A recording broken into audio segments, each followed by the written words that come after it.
tentang saya PTKI, saya anti kekerasan seksual. Ini tentu salah satunya adalah penjelasan dari sosialisasi tentang SK Dirjen Pencegahan dan Penanggulangan Kekerasan Seksual di PTKI. Namun sebelum itu semua kita akan mendengarkan sambutan singkat dari Pak Kasubdit. Setelah itu nanti dengan arahan dan perintah dari Pak Dirjen, kita akan mendengarkan arahan yang pertama, saya kira ini ya. Baik, mari kita.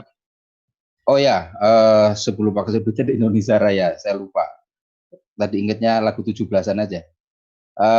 Baik, kita buka dulu dengan bacaan basmalah. Bismillahirrahmanirrahim.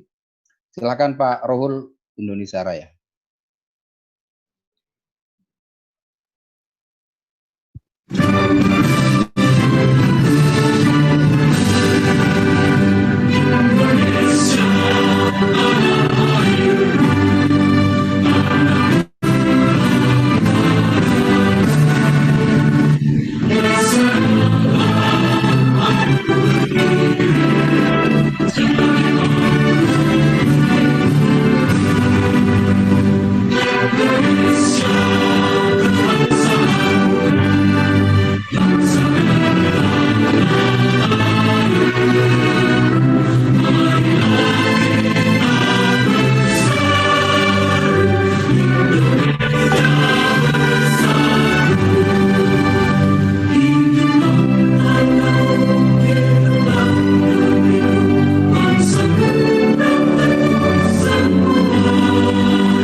Baik, setelah Indonesia Raya, kita akan mendengarkan arahan Pak Dirjen. Tapi sebelum itu ada Pak Kasubdit. Oh ya, untuk kali ini telah hadir juga 3 narasumber. Pertama dari Komisi Nasional Perempuan atau Komnas Perempuan,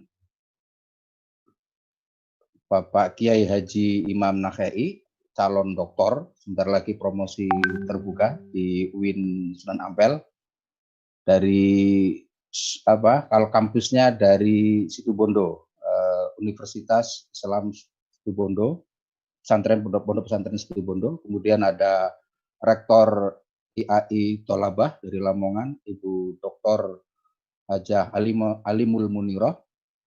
Kemudian ada yang terakhir dari PTKIN, perwakilan dari PSGA atau di Jogja, namanya P2GH, Ibu Dr. Witriani. Ini akan menyampaikan progres tindak lanjut dari SK Dirjen ini. Saya kira ini penting untuk para PTKI, khususnya di PSGA, untuk mengawal SK Dirjen tentang pencegahan penanggulangan kekerasan seksual ini.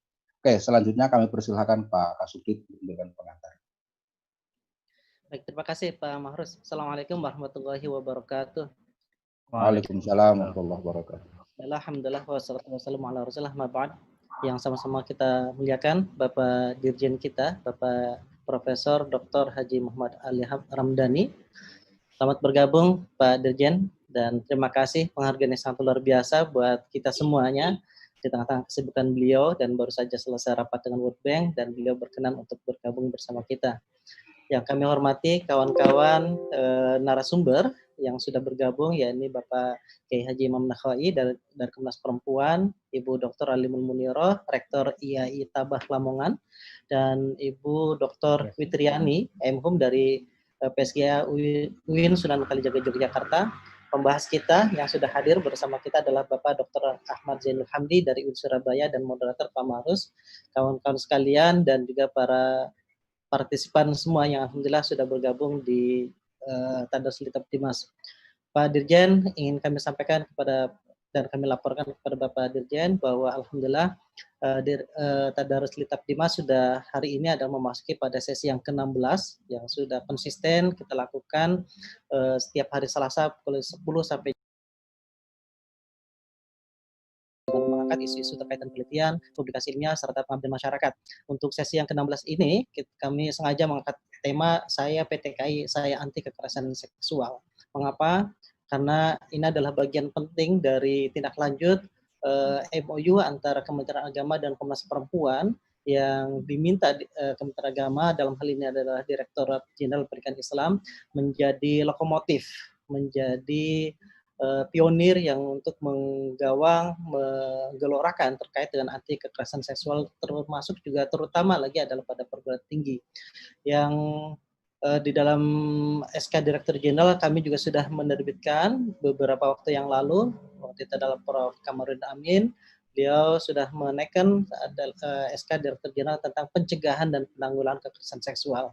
Dan kami dari Subdit terus menggawangi, mengawal terkait dengan tindak lanjut dari SK Direktur Jenderal ini, termasuk juga meminta kepada, mendorong kepada seluruh perguruan tinggi baik negeri maupun swasta untuk menjadi pionir-pionir tentang pengurus-utamaan gender itu, termasuk juga SOP-nya atau tindak lanjut dari SK Dirjen tadi itu bisa diturunkan ke dalam peraturan rektor di masing-masing perguruan tinggi kita.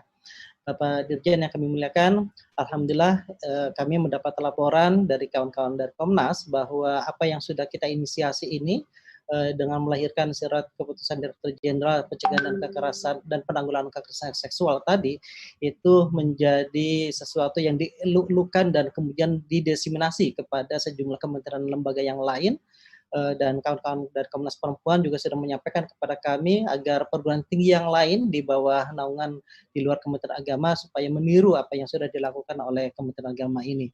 Dan tentu kami bersyukur berkat bimbingan dari Pak Dirjen dan juga pimpinan-pimpinan kita yang lain bahwa kami konsisten bahwa perguruan tinggi keagamaan Islam harus anti kekerasan seksual. Oleh karenanya Pak Dirjen yang kami muliakan, kami mohon arahan, mohon diberikan masukan dan juga mohon diberikan instruksi ataupun memberikan kepada kami semuanya untuk perguruan tinggi keagamaan Islam itu menjadi bagian yang betul-betul konsisten terkait dengan pengurus utamaan anti kekerasan seksual, termasuk juga adalah pengurus utamaan kesadaran dalam hal kesetaraan berkeadilan gender. Oleh karenanya sekali lagi kami mohon perkenan Pak Dirjen untuk memberikan arahan dan sekaligus membuka pada kesempatan Tadarus Litab Dimas yang ke-16 ini. Pak Dirjen, sekali lagi kami haturkan terima kasih atas kesediaan Bapak, dan juga insya Allah di sesi akhir, di closing statement, insya Allah Pak Direktur akan bergabung bersama kita dalam Tadarus Litab Dimas ini untuk memberikan catatan teknis terkait dengan yang diselenggarakan oleh Direktorat Pendidikan Tinggi Keagamaan Islam. Demikian, sekali lagi terima kasih, mohon maaf. Assalamualaikum warahmatullahi wabarakatuh. Waalaikumsalam warahmatullahi wabarakatuh. Terima kasih Pak Kasubdit Dr. Haji Suwendi, Magister Agama yang sudah memberikan pengantar untuk kegiatan Tadarus Litab Dimas ke-16 ini. Selanjutnya mari kita bersama-sama mendengarkan arahan, juga tausiah serta instruksi, dan kami siap menerima perintah Pak Dirjen untuk kegiatan ini dan tema penting ini di era hari ini. Monggo kepada Pak Dirjen Profesor Dr. Haji Ajengan Muhammad Ali Ramdhani. Ya, terima kasih sahabat Marus. Assalamualaikum warahmatullahi wabarakatuh. Waalaikumsalam warahmatullahi wabarakatuh. Alhamdulillahirabbil alamin, wassalatu wassalamu ala asyrofil anbiya'i wal mursalin sayyidina wa maulana Muhammadin wa ala alihi wa sahbihi ajmain. Amma ba'd. Alimil ulama al-kiram wabil khusus para narasumber yang pada hari ini telah meluangkan hadir untuk bersama-sama melakukan sebuah rekonstruksi pemikiran, sumbangan pemikiran mengenai konsep-konsep anti kekerasan seksual. Walaupun tadi sempat didiskusikan bersama bahwa isu ini nampaknya lebih mengarah pada gender juga. Jadi begini, banyak sekali pemahaman bahwa kekerasan seksual itu dilakukan dari laki-laki ke perempuan, tidak sebaliknya gitu ya. Padahal dalam dunia kekinian kita mampu melihat bahwa laki-laki pun banyak mengalami kekerasan seksual, sebab kekerasan seksual jangan sekedar dipahami sebagai sentuhan-sentuhan fisik atau kekerasan fisik, tetapi juga kekerasan dalam bentuk verbal atau bullying dalam bentuk lain. Pada sisi lain, perlu menjadi catatan bagi kita bersama bahwa negara ini telah menetapkan salah satu pilar utama dalam pembangunannya, yaitu moderasi beragama. Dan dalam konteks Kementerian Agama pun menjadikan moderasi beragama sebagai salah satu pilar penting dalam membangun bangsa ini. Dan butir penting dalam moderasi beragama mempersyaratkan adanya paham dan praktek keadilan, termasuk di dalamnya adalah membangun relasi laki-laki dan perempuan. Banyak kajian yang dilakukan dalam konteks kekerasan seksual ini sebab ada ruang tengah yang kemudian juga masih kosong, misalnya ruang-ruang pemikiran yang masih kosong, misalnya kekerasan seksual terhadap laki-laki atau ruang-ruang ketidakjelasan status dari gender, jenis kelamin dan lain sebagainya. Dalam konteks penelitian nampaknya ini juga perlu memperoleh perhatian penting. Bahwa kemudian Dirjen Pendis telah menerbitkan SK mengenai pencegahan dan penanggulangan kekerasan seksual. Diharapkan dengan SK ini dapat ditindaklanjuti sebagai salah satu pilar utama dalam penyelenggaraan interaksi pada komunitas atau sivitas akademika di perguruan tinggi dan mampu menjadi pendorong bagi membangun kesadaran yang berdimensikan berkeadilan gender. Saya kira banyak ruang-ruang penelitian yang harus menjadi pembahasan dan saya mendorong betul karena ini adalah salah satu sifat kemanusiaan kita. Dan saya juga ingin menyampaikan satu model ya. Jadi pengembangan perguruan tinggi saya diingatkan oleh konsep yang bernama ihsan. Ihsan itu ya secara maknawi nanti Kiai Mahrus lah yang lebih tepat untuk menjelaskan ini semua. Tetapi ihsan ini merupakan bagian dari konsep kita di dalam menyelenggarakan aktivitas akademika, dan ini adalah akronim I-nya itu untuk integrity, bahwa salah satu model yang kita kembangkan adalah mengembangkan integritas yang berbasis pada keadilan. Jadi integritas, kemudian berikutnya itu adalah humanity. Jadi ihsan, humanity pun selalu berbasis pada nilai-nilai kemanusiaan yang tidak mencoba membelah dan memilah antara peran laki-laki dan perempuan sesuai dengan porsinya. Dan berikutnya adalah spirituality, jadi nilai-nilai keagamaan yang kemudian juga bisa diterjemahkan pada ruang-ruang jenis kelamin. Sementara A-nya adalah dunia adaptasi, dan yang terakhir adalah nationality. Negara ini tidak akan merdeka, negara ini tidak ada berkembang apabila tidak ada sinergitas dari perempuan dan laki-laki. Kita tidak akan memiliki turunan apabila kita tidak bersinergi dengan istri kita. Saya kira itu butir penting yang perlu dibahas bersama. Dan saya senang dan saya diperintahkan oleh Pak Wendy untuk membuka.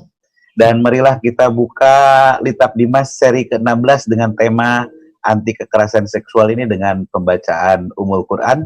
Ila hadihini wa ala kulli niyatin sholihah. Al-Fatihah. A'udzu billahi minasyaitonir rajim. Bismillahirrahmanirrahim. Alhamdulillahirrahmanirrahim. Maliki yaumiddin. Iyyaka na'budu wa iyyaka nasta'in. Shiratal ladzina an'amta 'alaihim waladdallin. Amin. Amin ya Allah ya Rabbal alamin. Terima kasih atas perhatian. Mohon maaf atas hal-hal yang kurang berkenan. Tetap semangat. Saya PTKI, saya anti kekerasan seksual. Wabillahi taufiq wal hidayah wal inayah. Wallahul muwafiq ila aqwamit thoriq. Wassalamualaikum warahmatullahi wabarakatuh. Waalaikumsalam warahmatullahi wabarakatuh. Terima kasih Pak Dirjen, luar biasa. Saya kira ini pengantar dan instruksi penting ini menurut saya soal ihsan ini.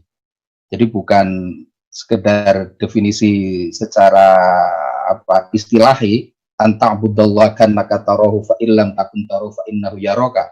Tetapi singkatannya ini yang penting menurut saya. Pertama integrity, ihsan, kemudian haknya itu humanity, kemudian S-nya itu spirituality, kemudian A-nya adaptasi, dan yang N-nya nationality. Ini luar biasa. Ini menurut saya penting.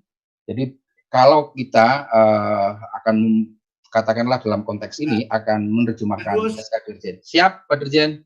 Izin saya pamit ya. Oh, nggih. Matur nuwun, Pak Dirjen. Salam buat semuanya dan salam kenal, mohon doanya dari semuanya. Nggih, Pak Dirjen. Waalaikumsalam warahmatullahi wabarakatuh. Terima kasih, Pak Dirjen. Selamat bekerja lagi dan kesibukan yang luar biasa di era pandemi ini, baik online maupun offline.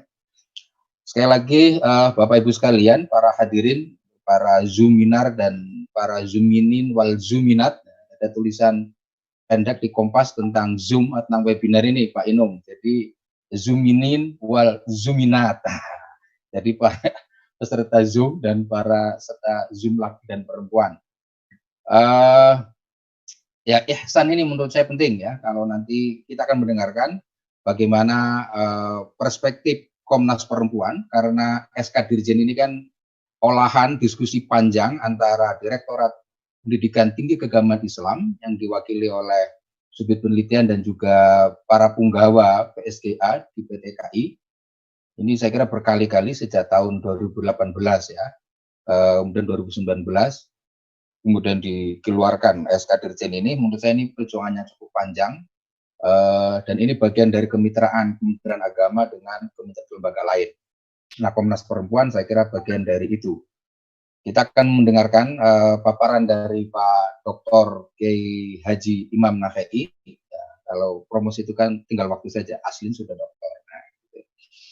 Ada waktu 15 menit Pak Dr. Imam Nafei, jadi ini para narasumber bisa langsung menayangkan slide-nya sendiri-sendiri, karena sudah menjadi co-host ya, jadi bisa menayangkan.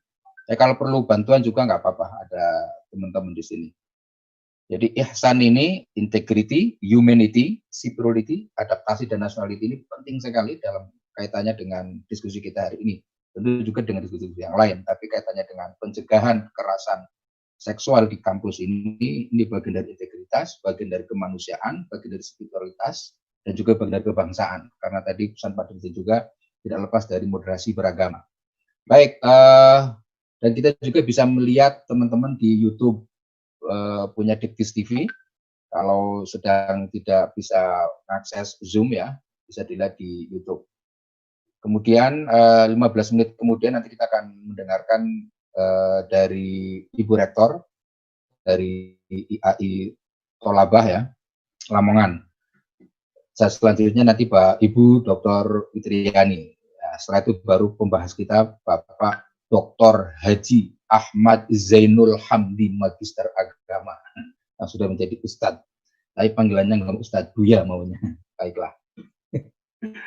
Selanjutnya kami persilakan kepada Bapak Dr. Kiai Haji Imam Nafei. Kami persilakan waktunya.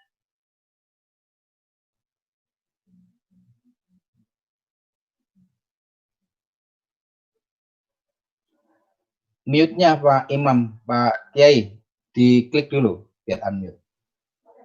Okay. Assalamualaikum warahmatullahi wabarakatuh. Waalaikumsalam warahmatullahi wabarakatuh. Yang sangat saya hormati Kang Wendy. Kalau di Jawa Timur Kang itu Gus Wendy, Gus Mahrus, dan narasumber yang lain, serta kawan saya sebagai penanggap nanti Mas Hamdi. Tapi sebenarnya bukan penanggap, beliau biasanya sebagai narasumber juga, narasumber utama. Baik, saya sebenarnya ingin menghubungkan antara SK Dirjen tentang pencegahan dan penanggulangan kekerasan seksual di perguruan tinggi ini dengan bagaimana upaya perguruan tinggi itu memiliki semacam mekanisme untuk pencegahan dan penanganan kasus kekerasan seksual di dalam perguruan tinggi masing-masing. Dan yang kedua, saya juga ingin bagaimana peran-peran perguruan tinggi di dalam pencegahan dan penanganan itu bahagian dari kampanye RUU KS yang sedang kita perjuangkan di DPR. Pertama-tama, saya ingin bercerita sedikit tentang bagaimana sesungguhnya proses lahirnya SK Dirjen itu. Tadi sudah disebutkan oleh Kang Mahrus, Gus Mahrus, bahwa ini sesungguhnya perjalanan yang cukup panjang.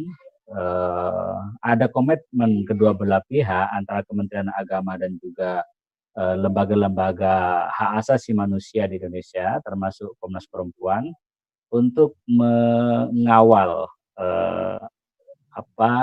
kesedihan bersama, kegelisahan bersama tentang semakin meluas dan meningkatnya baik dari aspek kuantitas maupun kualitas. Dari aspek kualitas adalah bentuk-bentuk KS menurut catatan Komnas Perempuan terus berkembang dengan modus dan berbagai gaya berkaitan dengan perkembangan teknologi yang juga semakin tinggi, sehingga modus-modus dan bentuk-bentuk kekerasan itu semakin meningkat. Berangkal dari kegelisahan ini, kita bersama dengan Kementerian Agama ketika itu, bersama Pak Lukman Hakim ketika itu ya, juga melakukan diskusi-diskusi bagaimana kemudian kegelisahan ini juga menjadi perhatian perguruan tinggi.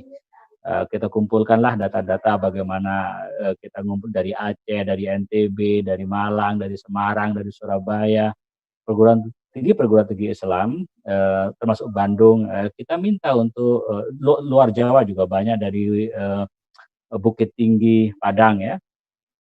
Kita minta bagaimana data-data dan pola-pola penanganan kekerasan seksual di perguruan tinggi masing-masing.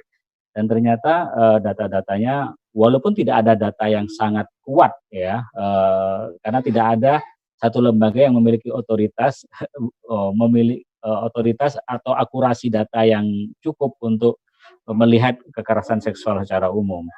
Tapi dari data-data yang disajikan oleh kawan-kawan ketika itu sangat mengejutkan kita juga, bahwa ternyata di perguruan-perguruan tinggi Islam itu juga terjadi apa yang disebut dengan kekerasan seksual.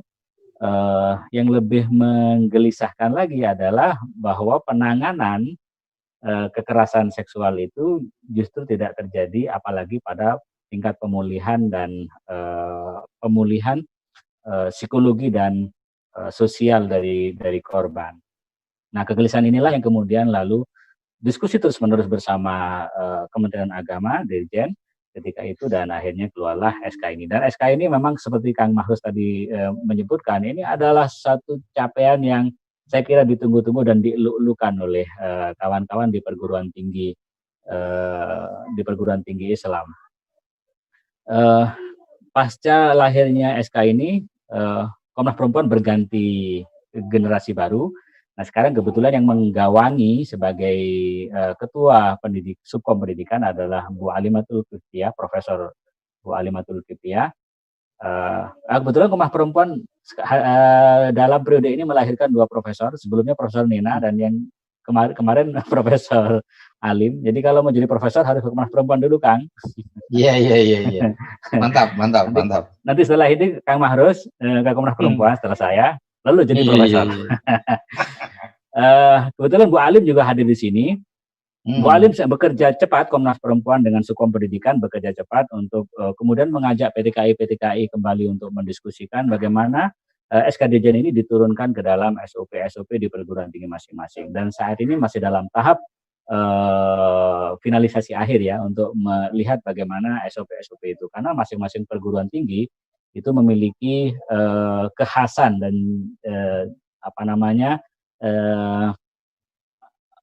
kerumitan, hambatan yang berbeda-beda antara satu perguruan tinggi dengan perguruan tinggi yang lain. Maka SOP itu sekarang sedang kita baca dengan bersama Bu Alim, bersama Bu Maria Ulfa dan lain-lain, untuk nanti kita diskusikan kembali dan kita finalisasikan bahwa di masing-masing perguruan tinggi kemudian ada SOP. Dan berikutnya saya kira juga peran-peran perguruan tinggi ini, termasuk tokoh-tokohnya, bagaimana ini kemudian menjadi suara yang nyaring juga untuk mendesakkan RUU KS, atau sekarang namanya RUU Pungkas, penghapusan kekerasan seksual juga namanya, Nah, ini untuk mengurangi ketegangan istilah ya. Jadi kita menggunakan RUU Pungkas, tapi yang sudah kadung menggunakan RUU KS monggo saja. Saya bercerita kepada kawan-kawan di perguruan tinggi bahwa memang ada hambatan-hambatan di tingkat lembaga masing-masing. Nanti saya kira bisa kalau apa namanya PPT-nya bisa dibaca nanti, bisa dibagikan pasca ini. Tapi saya ingin bercerita karena ini waktunya kan sangat singkat ya. Hambatan-hambatan yang terpenting dari hasil diskusi-diskusi kita dengan kawan-kawan di perguruan tinggi itu karena memang masih ada relasi kuasa dan relasi gender yang masih timpang. Ini saya kira diakui oleh banyak orang. Memang masyarakat tradisional katanya Mas Ulil itu ciri khas tantangan beratnya itu ya memang masyarakat patriarki ini. Saya setuju dengan Bapak Dirjen tadi bahwa Bapak Muhammad Ali bahwa sebenarnya kekerasan berbasis gender itu bisa dialami baik laki-laki maupun perempuan. Tapi kemudian memang di wacana di Komnas Perempuan sendiri dengan mengacu kepada wacana-wacana yang berkembang di dunia internasional, karena kekerasan berbasis gender itu juga masih netral, padahal mayoritas korbannya adalah laki-laki, maka dalam wacana Komnas Perempuan mengacu pada istilah-istilah di gerakan HAM internasional, kita menyebutnya kekerasan berbasis gender terhadap perempuan. Jadi masih ditambah lagi terhadap perempuan. Relasi kuasa dan relasi gender yang timpang ini itu juga masih terjadi di kalangan perguruan tinggi, sivitas akademik kita. Dan itu dipengaruhi oleh banyak faktor-faktor. Saya kira faktor-faktor penafsiran agama itu sangat-sangat penting memberikan pengaruh terhadap adanya relasi kuasa dan relasi gender ini. Kalau di Surabaya kan sejak awal itu sudah ada buku panduan tentang pengarus utamaan gender itu. Ya, karena kita mengetahui tokoh Surabaya, saya kira Pak Ala yang juga pernah di Komnas Perempuan ketika itu, dan pemikir-pemikir moderat lainnya. Ada Mas Inung juga di situ. Jadi saya kira relasi kuasa dan relasi gender di perguruan tinggi ini yang menjadi penghambat dari bagaimana pencegahan dan penanganan kekerasan seksual di perguruan tinggi ini bisa terwujud. Nah, ini bisa diurai sedikit demi sedikit. Saya kira pelatihan-pelatihan tentang gender in Islam di dalam perguruan tinggi penting diawali kembali. Kemudian yang kedua, konsepsi tentang tubuh perempuan. Nah, ini saya kira berangkat juga dari pandangan gender yang timpang tadi itu, lalu berdampak juga pada konsepsi tentang tubuh perempuan. Ini menarik juga sebenarnya kalau dikaji di perguruan tinggi. Misalnya, sejak kapan sih sesungguhnya tubuh perempuan itu menjadi komoditas seks? Kalau kita belajar dari sejarah Nabi Adam dan Siti Hawa, itu kan sebenarnya yang ditutupi itu hanya sawatihima. Sawatihima itu kan dua kemaluannya. Istilah fikihnya itu aurat kubro. Aurat mughalladah, bukan aurat mutawassithah dan mukhaffafah. Aurat mughalladah itu yang ditutup pada zaman itu. Artinya di dalam perjalanan sejarah-sejarah, termasuk kalau kita melihat kisah-kisah nabi-nabi itu, sebenarnya ketubuhan itu relatif lebih netral. Tapi pada perkembangan berikutnya, mungkin karena pengaruh budaya, pengaruh perkembangan zaman, kemudian tubuh perempuan itu dikonsepsikan sebagai tubuh yang penuh dengan misteri, penuh dengan nuansa seksualitas dan seterusnya. Nah, saya kira konsepsi tentang tubuh perempuan ini itu bisa dibangun melalui pelatihan sejak tentang aurat gitu ya, penting saya kira itu. Lalu juga cara pandang terhadap ayat-ayat yang bicara tentang tubuh perempuan, khususnya berkaitan dengan jilbab. Nanti kalau itu temanya saya kira khusus ya. Kemudian rendahnya penghormatan terhadap martabat kemanusiaan. Saya kira ini juga sudah disepakati oleh teman-teman KUPI juga ketika melakukan analisis terhadap penyebab-penyebab terjadinya kekerasan seksual, bahkan di dalam internal umat Islam dan perguruan tinggi. Nah, rendahnya penghormatan terhadap martabat kemanusiaan ini kan karena kita masih meletakkan posisi perempuan itu kan sebagai masyarakat kelas 2 lah, setidaknya sampai saat ini. Nah, makanya basis tauhid yang dikembangkan oleh kawan-kawan Mbak Nur Rofiah, kemudian Mas Fakih dengan konsep mubadalahnya, Mbak Nur Rofiah dengan keadilan hakikinya, saya kira ini juga penting untuk disosialisasikan di perguruan-perguruan tinggi. Nah, ini semacam membangun paradigma di perguruan tinggi untuk melakukan pencegahan dari dalam. Karena kalau pencegahan dari luar hanya sekedar ada SOP, kemudian ada SK, tapi tanpa membenahi cara pandang, perspektif tentang relasi laki-laki dan perempuan, saya kira dia akan menjadi dokumen mati, SOP mati tanpa ada makna. Jadi SK Dirjen, SOP ini lalu harus diturunkan ke dalam untuk menginternalisasi kesadaran tadi tentang penyebab-penyebab terjadinya kekerasan seksual, dan kemudian itu transformasikan keluar. Nah, saya kira itu yang berkaitan dengan bagaimana SK Dirjen, SOP, dan menata ke dalam, terutama membangun perspektif dan paradigma relasi laki-laki dan perempuan, tentang relasi kuasa, tentang ketubuhan, tentang penghormatan terhadap martabat kemanusiaan. Saya kira wacana itu sudah sangat berkembang, tinggal bagaimana ini bisa dimiliki oleh tokoh-tokoh di perguruan tinggi yang mengambil kebijakan. Nah, yang kedua, kita juga ingin kawan-kawan di perguruan tinggi juga ingin bagaimana mendorongkan budaya anti kekerasan seksual ini. Anti kekerasan seksual, karena aku adalah PTKI, ini bagaimana juga mendorong semangat PTKI untuk memperjuangkan juga RUKS. Kalau ada hal-hal yang memang masih bisa diperdebatkan di RUKS itu oke. Jadi saya sudah tulis di slide saya tentang beberapa macam isu-isu ya. Sesungguhnya perjuangan Islam sejak awal itu adalah perjuangan melawan kekerasan seksual. Bahkan pembunuhan manusia pertama, Qabil dan Habil terjadi pembunuhan, itu sesungguhnya diawali dari persoalan kekerasan seksual, di mana citra orang ganteng dan citra orang buruk itu menjadi nuansa seksual tersendiri. Orang cantik dan orang jelek gitu ya tidak mau. Itu kan soal seksualitas sesungguhnya. Dan itu terus perjuangan itu ke belakang ya, sampai pada masa Nabi. Kalau kita membaca ayat-ayat Al-Quran, wah luar biasa itu budaya jahiliyah, bagaimana kerentanan perempuan dan juga laki-laki sesungguhnya dalam konteks relasi kuasa, relasi seksual itu. Misalnya perkawinan aja, kalau kita membaca di dalam Fikih Sunnah karangan Said Sabiq, itu ada sekitar 11 model perkawinan. Dan itu sah perkawinan, namanya perkawinan. Jadi disebut perkawinan, tapi sebenarnya juga eksploitasi.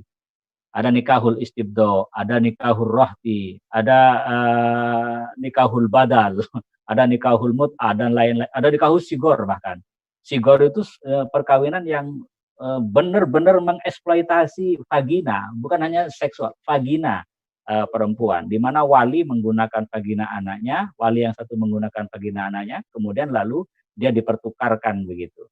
Nah, kemudian di ayat Al-Quran juga ada yang sangat jelas bagaimana eksploitasi dan perbudakan seksual, misalnya ayat wala tukrihu faidatukum alal bigha in aradna tahassunan litabtagu aradul hayatid dunya.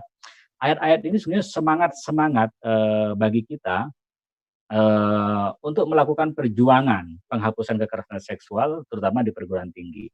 Terakhir, saya juga membaca hadis-hadis yang menurut saya sangat keren itu, ketika untuk memberikan argumentasi bagaimana pandangan fikih, pandangan hadis terhadap kekerasan seksual di masa Nabi. Misalnya kalau kita mengecek di kitab Al-Muwatta-nya Imam Malik, itu ada judul yang mana Kitabul Mughtasobah. Jadi perempuan yang digosok. Nah, di akhir tulisan itu saya sebut dengan gosok seksual. Jadi di masa itu penggosokan. Kalau di pesantren kan menggosok sandal itu, menggosok baju. Nah, di masa Nabi itu bukan menggosok sandal sama baju, tapi menggosok seksualitas seseorang. Nah, itu terjadi di zaman Nabi. Dan bagaimana Nabi menyelesaikan persoalan itu sangat luar biasa. Jadi sebenarnya sudah dicontohkan di dalam tradisi Islam, nanti tafsirnya saya kira belakangan ya, dicontohkan di dalam tradisi Islam, baik Quran maupun hadis, bagaimana sungguhnya perjuangan Islam itu untuk melakukan penghapusan kekerasan seksual. Jadi kalau visi kenabian itu kemudian dilanjutkan oleh perguruan tinggi, itu memang sudah kewajibannya. Saya kira itu Kang Mahrus. Siap, Pak Komisioner. Makasih Pak Kiai Imam Nakhei. Inilah kalau komisioner dari santri, ya, walaupun bicara regulasi, bicara tentang tatanan aturan negara, pemerintah, tapi juga dalil dari kitab kuning, kitab putih, itu juga ngelotok ya. Jadi itu saya kira yang memang harus ada distingsinya, komisioner yang dari pesantren. Baik, PM Nakhei bercerita soal bagaimana lahirnya regulasi dari Direktorat Jenderal Pendidikan Islam ini dan betapa pentingnya perguruan tinggi untuk mengawal isu-isu ini ya, pencegahan dan penanggulangan kekerasan seksual, baik dari sisi regulasi maupun dari sisi relasi kuasa dan juga relasi tafsir keagamaan. Jadi memang kalau bacaannya terbatas agak berat memang, tetapi ya mau tidak mau itu harus kita hadapi bersama-sama. Oke, selanjutnya kita akan mendengarkan dari Ibu Rektor IAI Tolabah kepada Ibu Dr. Alimul Muniroh, kami persilahkan. Silakan Ibu Rektor. Terima kasih. Assalamualaikum warahmatullahi wabarakatuh. Waalaikumsalam warahmatullahi wabarakatuh. Yang terhormat Bapak Kasuti dan Pengabdian Masyarakat dan Bapak Ibu Yai Nakhei ya, Bapak Ibu narasumber dan kawan-kawan yang hadir turut bergabung di diskusi kali ini. Tidak lupa pada tim suksesor Mitab Dimas, lancar selalu. Amin. Bapak Ibu yang saya hormati, tema saya PTKI, saya anti kekerasan ini saya kira sangat menarik sekali, tema yang sangat menarik karena fenomena yang sudah terjadi, ini fenomena yang sudah biasa terjadi, namun sebetulnya ibarat gunung es yang terlihat di permukaan itu kecil, tetapi sejatinya di bawahnya itu sangat besar sekali, sangat luas sekali, dan banyak hal-hal yang tidak terduga, banyak kejadian yang tidak terduga. Dan pada kali ini kita akan banyak membahas tentang kekerasan seksual, utamanya sebagai respon atas SK Dirjen yang sudah sangat luar biasa memberikan peluang kita bagaimana nanti kita menindaklanjutinya sebagai yang ada di lembaga pendidikan tinggi.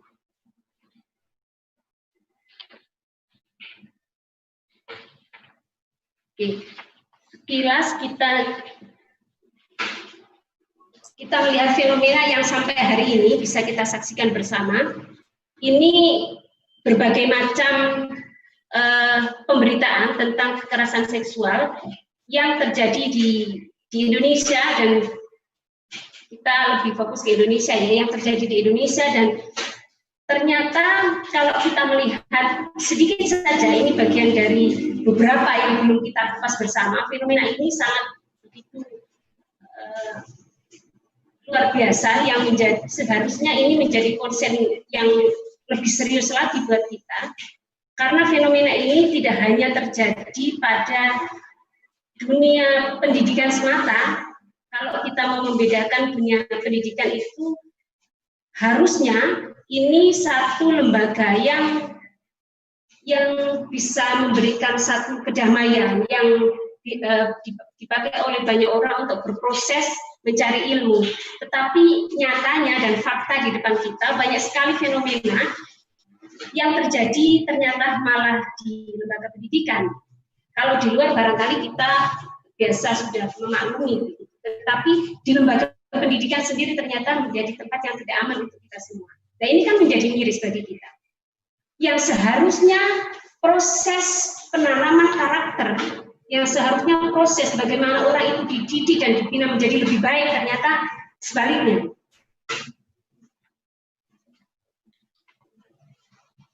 Ada juga suara-suara minor ini. Jadi kalau tadi kita melihat banyak sekali fenomena yang sudah terjadi di lembaga pendidikan, baik PTU, PTKIS itu, banyak juga suara-suara minor yang masih sangat sering sekali terjadi, baik itu secara langsung atau tidak langsung. Ini kami dapatkan dari berbagai macam media yang tentunya sebagai respon dari segala yang sebetulnya bagi mereka ini dianggap biasa saja. Nah, suara-suara minor ini sebetulnya menunjukkan bahwa masih belum ada kepedulian dan perhatian pada persoalan kekerasan seksual yang ada, utamanya yang ada di kampus. Ini segala sesuatu yang terkait dengan kekerasan seksual itu dari respon yang ada ini menunjukkan bahwa menjadi hal yang biasa. Kalau sudah dianggap menjadi hal-hal yang biasa dan sudah kebal, ini akan menjadi terbiasa begitu.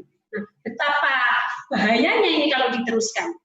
Nah, yang kedua, fenomena dan adanya suara-suara minor ini menunjukkan bahwa masih terdapat ketimpangan gender yang sangat luar biasa. Walaupun hari ini, kalau kita ngomong gender bukan hanya kita ngomong persoalan laki-laki dan perempuan semata, tetapi segala sesuatu yang terjadi di sekitar kita harusnya dianalisis dengan menggunakan kacamata perspektif gender. Harusnya menggunakan gender mainstreaming. Sehingga itu akan bisa sangat fair kalau kita melihat segala persoalan dari sudut mana, karena itu bukan hanya persoalan laki dan perempuan semata. Nah, kenapa? Ini yang menjadi pertanyaan kemudian, kenapa kampus ini, ya, lembaga pendidikan ini menjadi lahan subur dalam pelecehan seksual, utamanya pelecehan seksual. Ini karena sampai hari ini kita melihat kekerasan seksual di kampus itu masih dianggap sebagai suatu persoalan individu, suatu persoalan yang sifatnya dan dipahami sebagai persoalan pribadi. Seharusnya persoalan kekerasan ini tidak semata-mata persoalan seorang korban semata, bukan persoalan pribadi semata, tetapi persoalan manusia, persoalan semua orang yang terlibat. Bukan hanya tanggungan korban semata, tetapi semua orang di lingkungan kita ini harusnya menjadi tanggung jawab bersama.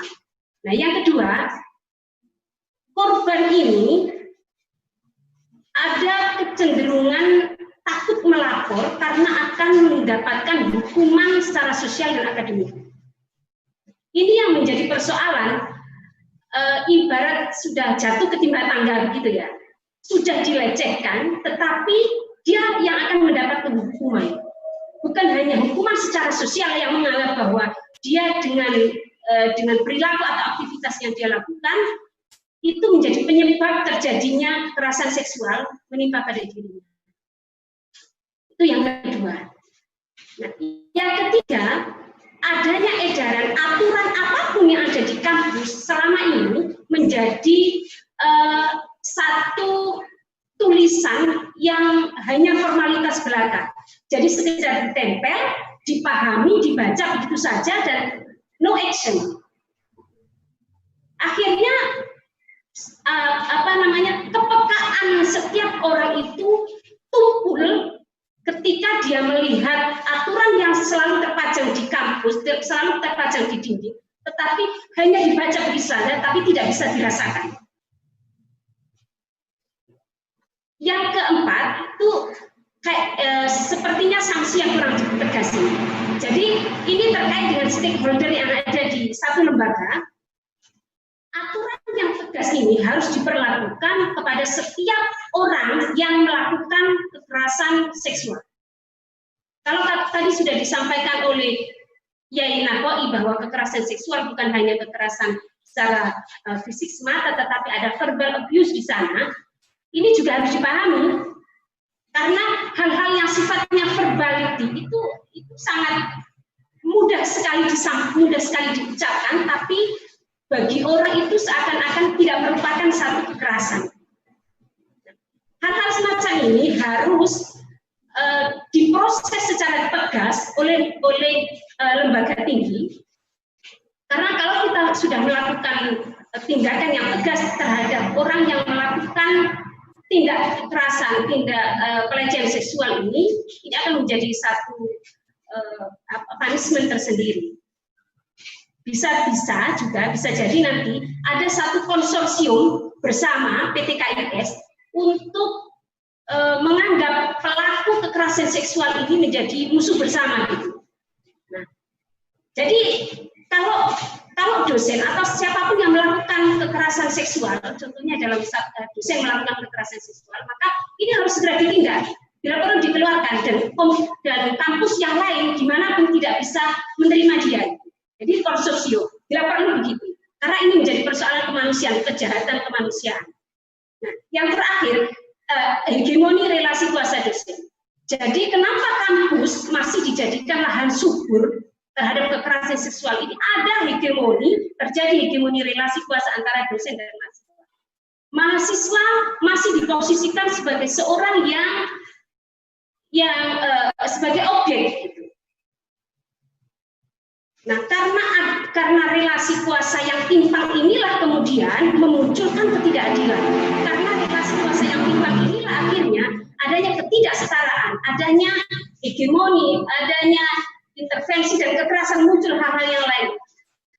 Nah, karena sejatinya relasi kuasa yang timpang ini akan sangat mungkin, dan yang biasa melakukan, sangat punya potensi besar untuk melakukan hegemoni ini adalah orang yang punya kuasa. Nah, ini yang menjadi perhatian kita, supaya dimanapun kita, terutama di PT KIS, status kita sebagai dosen atau status kita sebagai stakeholder, harusnya bisa segera merespon persoalan-persoalan ini dengan segala hal kebijakan yang bisa diterapkan secara baik dan tentunya bisa diawasi dan bisa terrealisasi dengan lebih maksimal. Nah, kemudian apa yang bisa kita lakukan dengan kondisi hari ini? PT KI dengan SK Dirjen yang sudah diterbitkan itu, SK Dirjen nomor 5498 tahun 2019 ini sangat memberikan ruang, sangat memberikan hawa murni begitu, sangat memberikan satu udara segar bagi kita semuanya, terutama kami yang di PT KI. Yang perlu dilakukan kemudian adalah melakukan ada tindak lanjut dari aturan yang sudah surat keputusan yang sudah diterbitkan oleh Dirjen ini, dengan menerbitkan aturan lanjutan di PT KIS. Nah, aturan ini diterbitkan dan dilakukan secara tegas. Nah, yang kedua, bisa juga melakukan kampanye kreatif anti kekerasan. Ini bisa dilakukan dengan menyelipkan dalam setiap momen, setiap aktivitas yang dilakukan oleh kampus, apa itu penerimaan mahasiswa baru, apa itu orientasi dan lain sebagainya. Kemudian yang ketiga, sosialisasi aturan di setiap kegiatan kampus, apapun dalam kondisi apapun, sosialisasi tentang kekerasan seksual, bahaya kekerasan seksual ini harus disampaikan. Sehingga ini akan menjadi pengingat di setiap saat.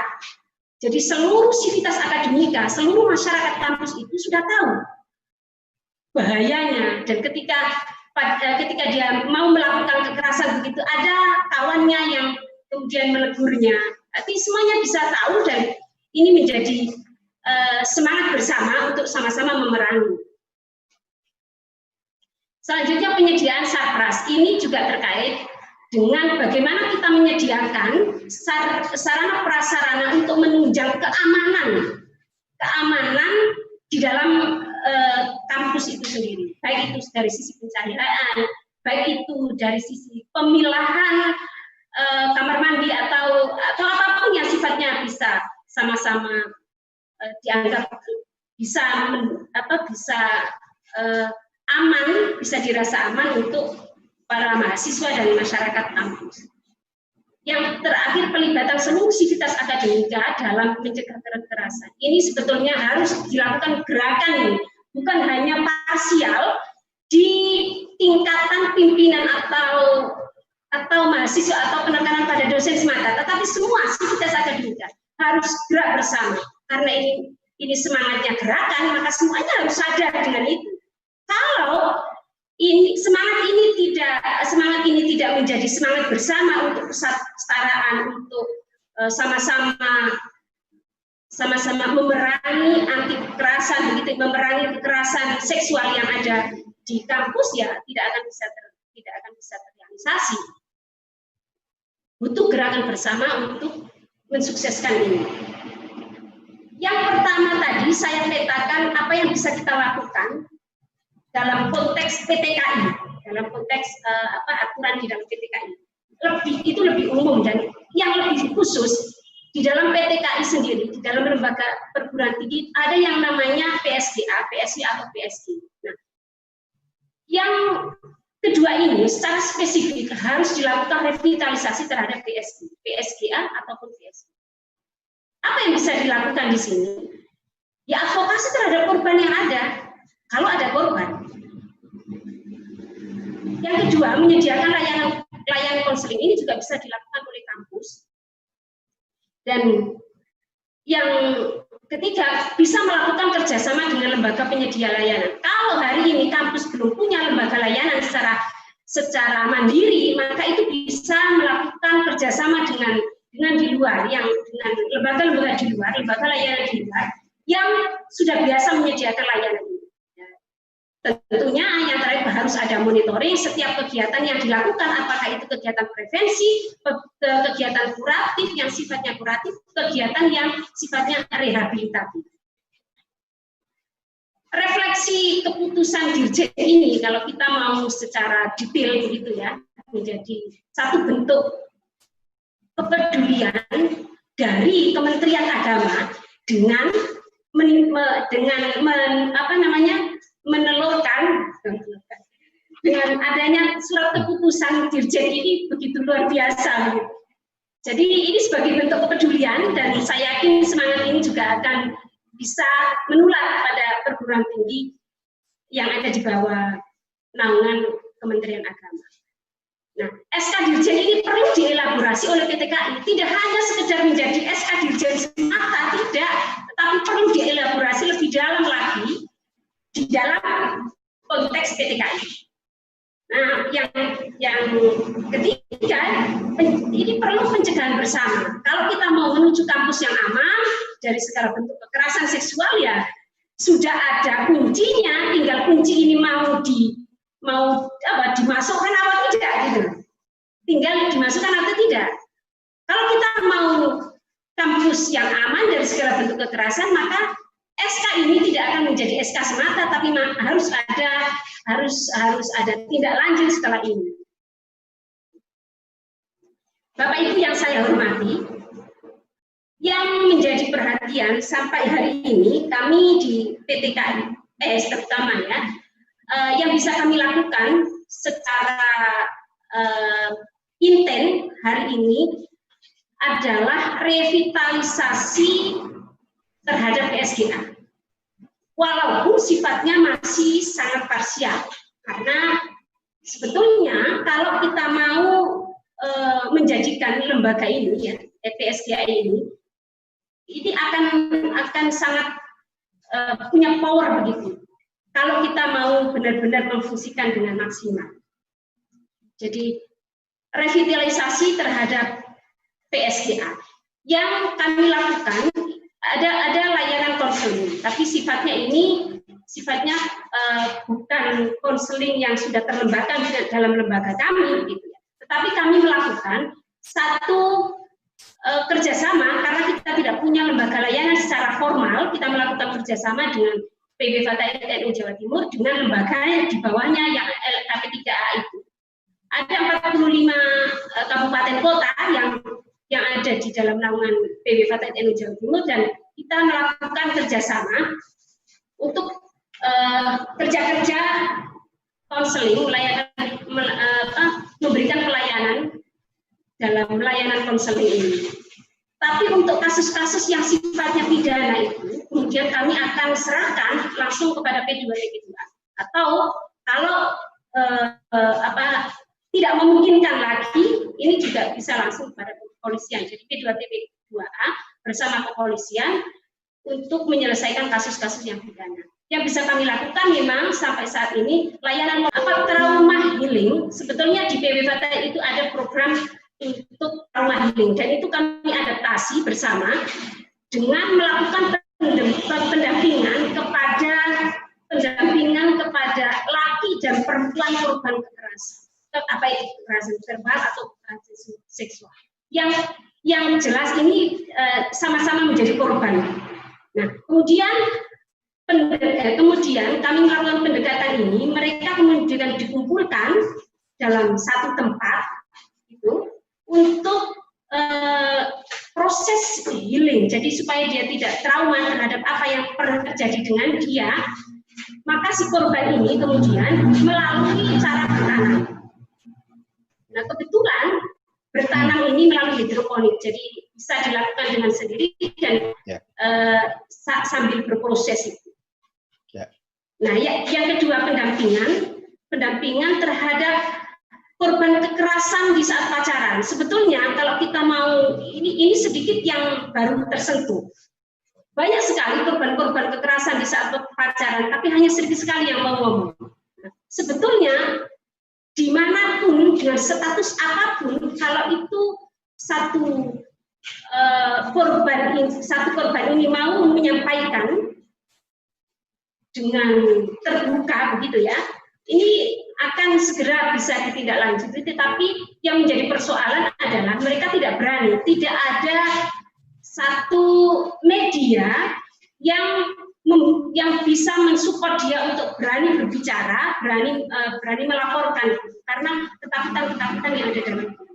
Apa itu ketakutan nanti dikurangi nilainya atau dan lain sebagainya. Yang selanjutnya, layanan konseling melalui LK3, Lembaga Konsultasi Kesejahteraan Keluarga. Ini juga kami lakukan, tapi banyak sekali. Kita fokusnya pada lebih kepada korban kekerasan seksual anak. Tetapi ada juga korban kekerasan yang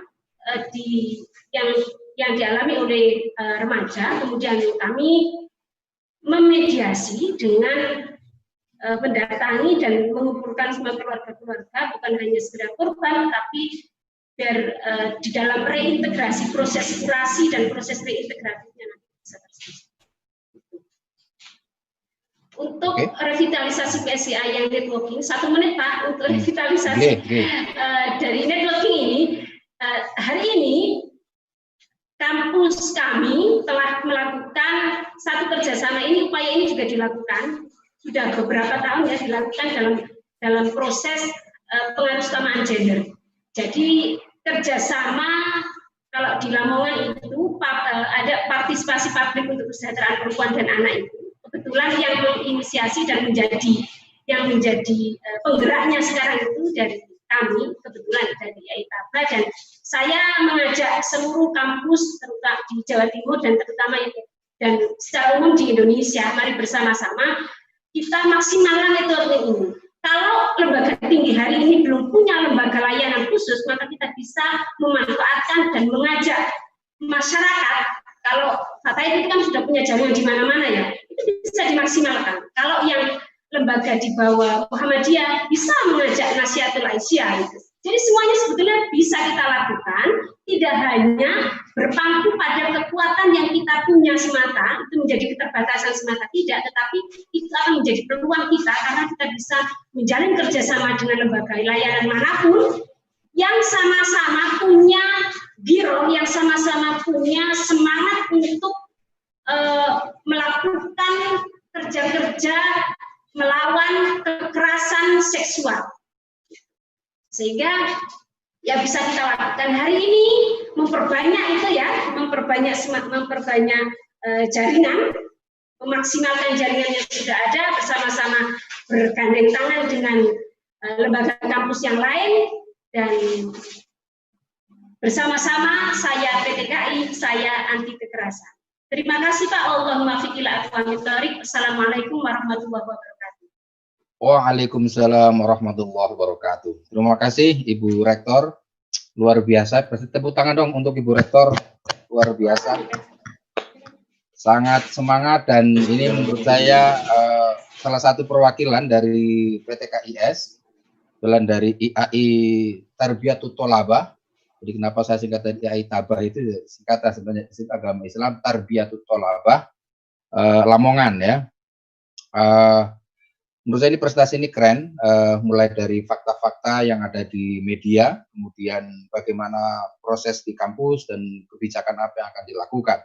Nah itu di PTKIS memang beberapa minggu terakhir ini kami dengan beberapa dosen dan pimpinan PTKIS mendiskusikan bagaimana PSGA di PTKIS.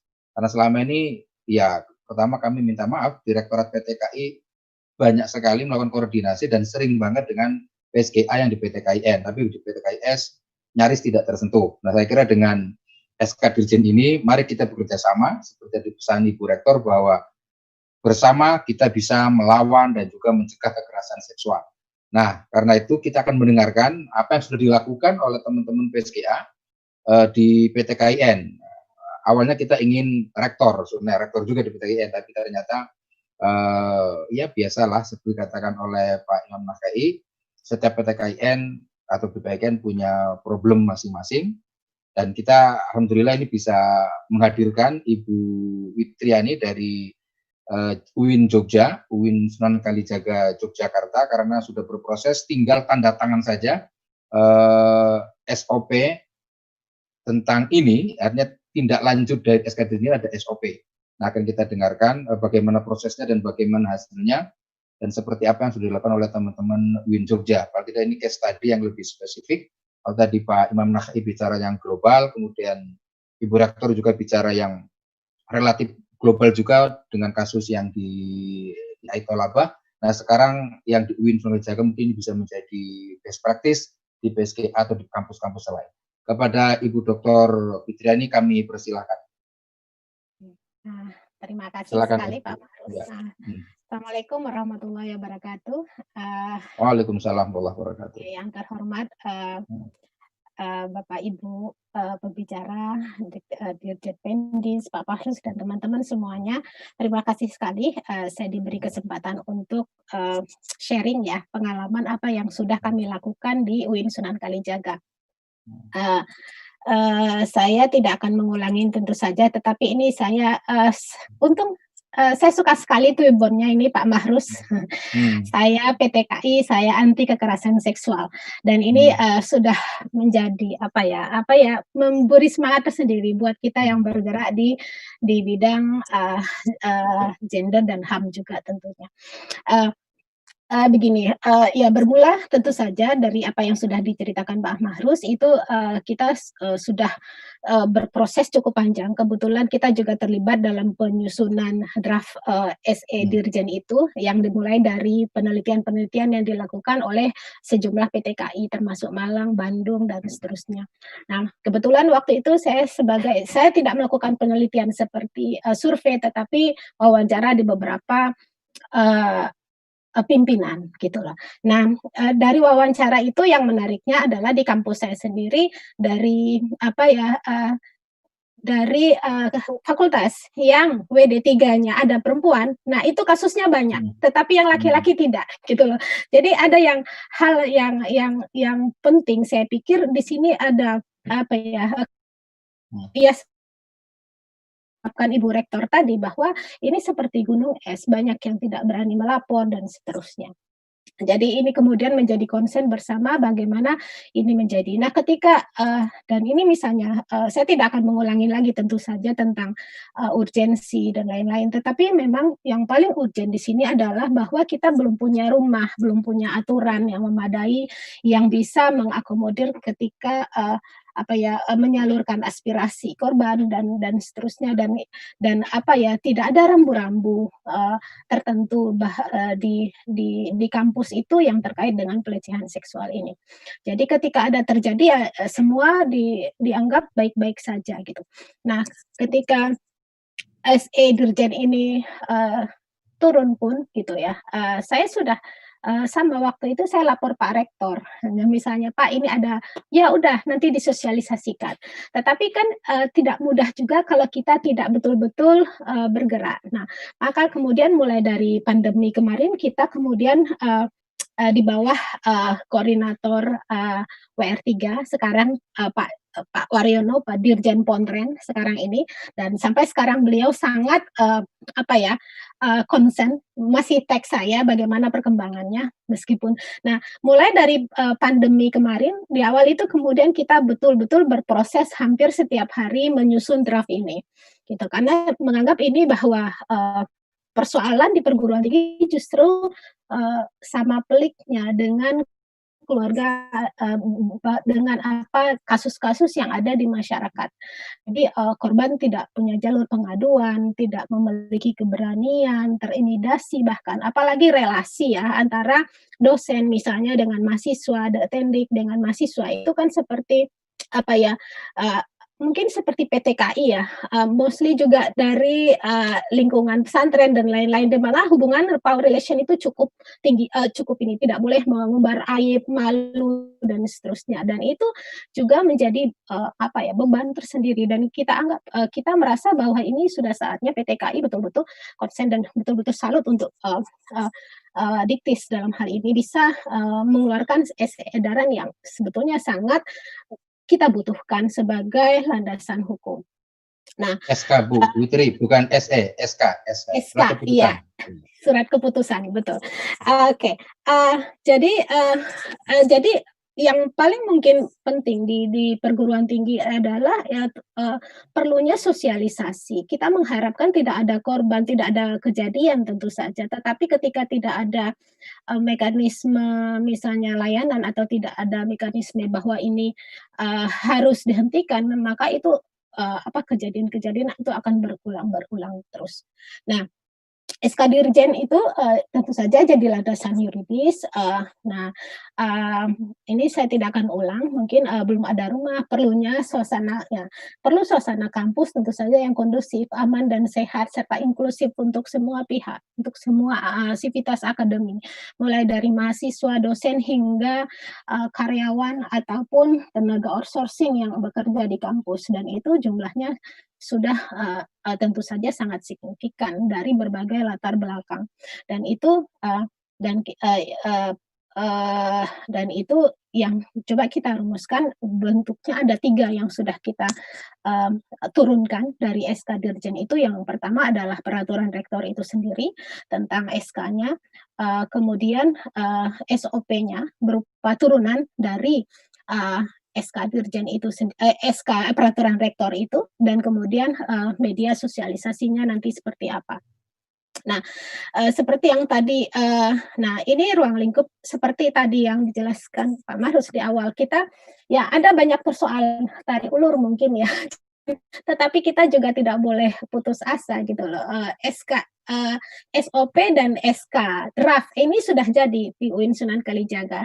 Cuman kemudian kemarin ada pergantian rezim, maksudnya pergantian rektor. Kemudian dan SK itu jadi sehari sebelum pelantikan rektor. Jadi memang itu dramatis sekali Pak Mahrus. Jadi sehari, dan rektor lama itu bukan tidak berani, karena ada satu produk yang dihasilkan dari SK ini adalah kita sebut unit layanan terpadu, dan ini tentu saja seperti unit tersendiri yang membutuhkan support dari di bawah, nanti akan di bawah rektor. Jadi dibutuhkan audiensi tentu saja dengan senat gitu. Nah, menjadwal senat ini juga tidak mudah, tetapi insya Allah rektor juga sudah berjanji untuk memfollow up ini, dan kita masih menunggu proses-proses yang ada di fakultas ini, di universitas maksud saya. Kemudian ini ruang lingkup pencegahan dan penanganan kekerasan seksual yang tentu saja yang pertama adalah pencegahan, penanganan, pemeriksaan, perlindungan korban, pemulihan korban, tentu saja penindakan pelaku atau terlapor dan seterusnya. Dan ini yang kita sebut sistemnya berupa layanan terpadu. Ini terintegratif tentu saja bagi semua sivitas akademika. Ini di bawah rektor, dan kemudian penanggung jawabnya wakil rektor bidang 3. Di bawahnya lagi unit tersendiri. Layanan pengaduan baik langsung tentu saja maupun tidak langsung. Nah, kemudian proses pemeriksaan terhadap pelaku atau terlapor melalui persidangan di unit layanan terpadu. Jadi di sini ada tiga sub bidang yang dalam unit layanan terpadu itu, yaitu yang pertama adalah divisi pencegahan, yang kedua divisi pemulihan korban, yang ketiga